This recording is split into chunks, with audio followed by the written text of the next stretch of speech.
Bonjour, bonsoir, Franck va aborder les sujets suivants. Au sommaire en ce lundi 10 janvier 2022. 88 jours avant le premier tour des présidentielles. Des poursuites judiciaires pour les non-vaccinés. Mobilisation en hausse pour les manifestations. 51% des Français veulent faire payer les non-vaccinés. Nous vous laissons avec Franck. Bon visionnage. Bonjour à tous, bienvenue sur Franck Info, ravi de vous retrouver. L'actualité vue par Franck Muller. Nous sommes lundi 10 janvier. Il est tard, je viens de rentrer du travail.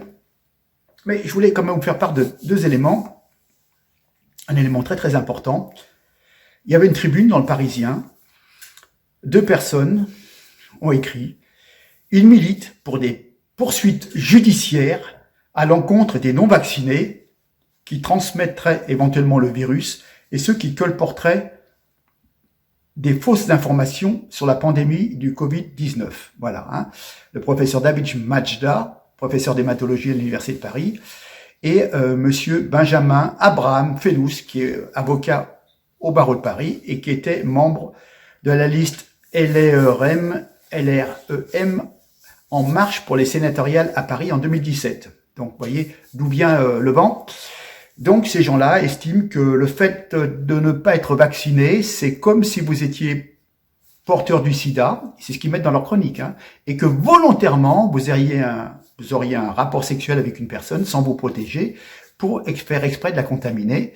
Et donc, si vous n'êtes pas vacciné, c'est que vous le faites exprès pour contaminer les autres. C'est pour ça qu'on veut donc mettre en place des poursuites judiciaires pour avoir des condamnations sur les 5-6 millions de personnes qui ne sont pas encore vaccinées. Voilà, il faut savoir, ça cogite, ça cogite au fur et à mesure pour vous serrer de plus en plus. Voilà.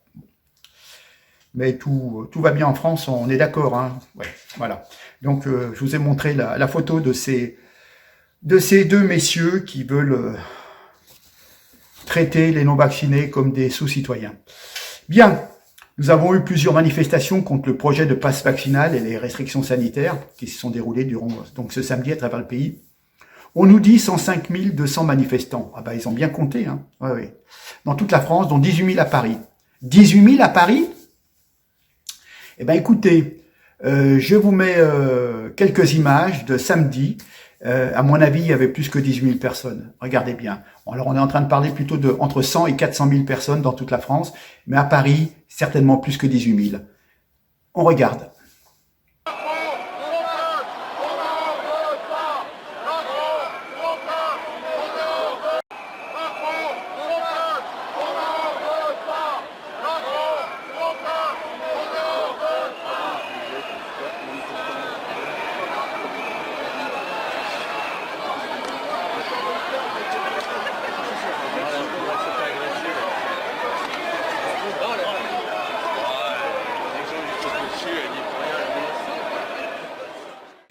Donc, vous avez vu, quand on vous dit le ministère de l'Intérieur vous parle de 105 000 manifestants, Darmanin, enfin bon, c'est sûr qu'il en faudrait 10 fois plus pour susciter un début de prise de conscience à la fois des dirigeants politiques et de la classe politique en général. Les opposants au pass vaccinal ne manquent pas d'arguments de bon sens. Cette obligation déguisée fracture la France, engendre une sous-citoyenneté ou une minorité privée de certains droits. Et c'est une forme donc de chantage. En outre, nul ne peut être contraint à faire ce que la loi n'ordonne pas. La loi n'ordonne pas la vaccination et le pass vaccinal revient ainsi à châtier 5 à 6 millions de personnes sans qu'elles n'aient rien commis d'illégal. C'est sans précédent. Donc, c'est sûr que le niveau de la mobilisation n'est pour l'instant pas à la hauteur d'un tel enjeu de civilisation, on est bien d'accord. Voilà. Alors, au regard de la mobilisation en hausse, les propos du président de la République sur son envie d'emmerder les non-vaccinés a certainement participé un petit peu à un regain et à renforcer les convictions du mouvement. Allez savoir si cette stratégie du chef de l'État de nous emmerder peut peut-être contribuer à donner un second souffle au mouvement anti-pass. Voilà. Mais pour l'instant, le premier bilan de cette phase est plutôt favorable au chef de l'État. Les sondages sont assez bons.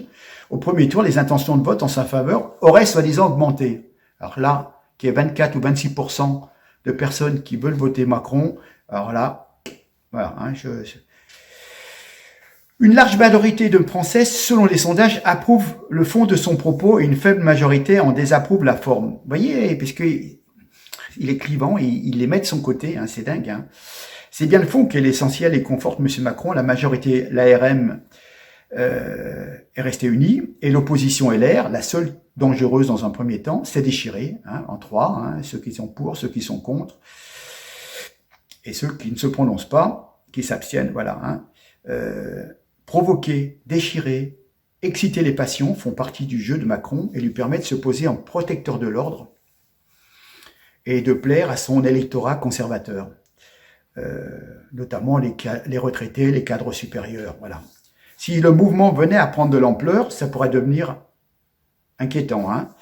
Mais à ce stade, c'est pas vraiment... voilà. Et on va vous dire, oui, qu'est-ce que c'est 100 000, même si c'est 200 000 ou 300 000, ça correspond à 1, 2, 3 Français sur 650. Bon, voilà. Alors, ce qui est intéressant aussi de noter, c'est qu'il y a une absence de débordement. C'est un bon signe pour la suite de ce mouvement par rapport à tout ce qui peut se passer à l'étranger. J'ai vu la semaine précédente des images, des scènes de violence lors de rassemblements contre les restrictions sanitaires, notamment aux Pays-Bas. On voyait la police donner des coups de matraque à des manifestants, des personnes de mon âge. Et on voyait notamment un gars qui avait un chien policier qui lui avait chopé le poignet, qui ne le lâchait pas. Et en plus, le policier en profitait pour lui donner des coups. Mais c'était une barbarie. On se serait cru à la Schlag dans les années 40-45 avec les nazis. Vous voyez, c'était assez surprenant.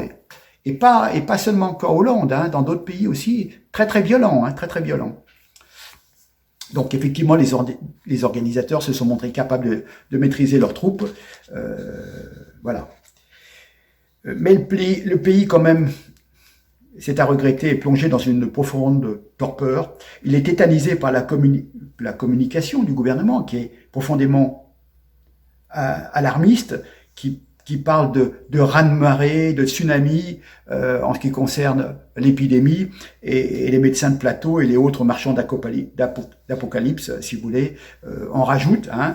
Nous sommes plongés donc dans la peur, dans une logique de servitude, oui, de servitude volontaire, voyez. Hein. Le peuple, dans son ensemble, est malléable et servile, et la classe politique, même dans l'opposition, suit l'ensemble du mouvement. Cette terreur collective, largement entretenue, alors que le taux de mortalité est conforme à une toute petite moyenne, 0,02% de mortalité, mais c'est que dalle, mais bon, c'est comme ça. Hein. Voilà. Et cela implique de la soumission, un espèce de conformisme, voilà. Hein. Et il est vrai que le pass vaccinal soulève quand même de sérieuses questions de conformité à l'article 5 de la Déclaration des droits de l'homme. Mais qu'espérer du Conseil constitutionnel dans ce genre de situation qui est dominée par la peur? Personne n'osera, si vous voulez, bouger une oreille sur ce cas. Je vais vous montrer un petit tableau que je vais poster. Pouvez-vous justifier la fin de la prise en charge de l'hospitalisation des personnes non vaccinées? Et il semblerait que 51% des Français trouvent normal de ne plus rembourser les soins des non-injectés. Hein. Ils oublient que quand ils vont au bistrot et quand ils ont une cirrhose ou quand ils fument trop de cigarettes, ils se font bien rembourser les frais après, hein, pour leur cancer ou leur tumeur. Voilà. Donc il faut les non-vaccinés, les laisser crever, hein, parce qu'ils n'auront pas tous les moyens de payer. Et par contre, pour ceux qui ont subi des effets secondaires à la première injection et qui savent qu'ils peuvent mourir à la suivante, on fait quoi pour eux, hein? La personne n'en parle. Hein, voilà. Si les instituts de sondage en 1940 auraient existé, on aurait dit quoi? Que la France était collabo et qu'ils étaient pour le maréchal et que voilà. Hein, voilà. Donc, pour les macroniens et l'ensemble de la population, faut croire, hein, Bon, enfin bon, je me méfie de ce sondage, hein, vous avez vu le tableau. Les non-vaccinés sont assimilés à des délinquants dangereux. C'est à désespérer quand même de l'humanité, surtout quand on a vu M. Castex, qui a dénoncé sa petite fille de 11 ans, qui l'aurait soi-disant contaminée. C'est quand même scandaleux, voilà. Alors les propos chocs sur les non-vaccinés n'ont pour l'instant pas d'effet négatif sur les sondages. Macron crédité de 26% au premier tour. Il domine toujours, hein. Mais bon, on verra. On verra. Mais enfin bon, vous avez vu qu'il y avait quand même une grosse beaucoup de monde à la manip de Philippot. Mais dans le monde, ils ont écrit quelques milliers. Hein. Franchement, vous voyez bien que les médias sont inféodés au pouvoir. Hein. Voilà. Hein. Mais bon. Et d'après certains observateurs qui nous disent, on a vu la différence avec les manifestations de décembre, il y avait beaucoup plus de manifestants et beaucoup de jeunes, voilà. Mais bon, rappelez-vous que tous les ans, nous avons notamment M. Pelloux au niveau des urgences, des urgentistes, qui vient nous dire que l'hôpital est saturé. Mais vous avez quand même 51% qui pensent, d'après le sondage, que c'est à cause des non-vaccinés que l'hôpital est saturé. Hein, je vous rappelle ça fait 20 ans qu'on ferme des lits et qu'on a perdu 100 lits d'hospitalisation durant les 20 dernières années. Vous voyez, bon. On peut même plus accoucher à côté de chez soi et certaines femmes, malheureusement, sont obligées parfois d'aller à 50 km, si c'est pas plus, pour accoucher de leur bébé. Donc ça montre qu'il y a un désert médical en France. Tout ça pour faire des économies. Voilà. Bon, bah écoutez, pour ce soir, on va terminer. Hein. Je voulais noter, revenir sur ces manifestations et puis donc sur cette tribune.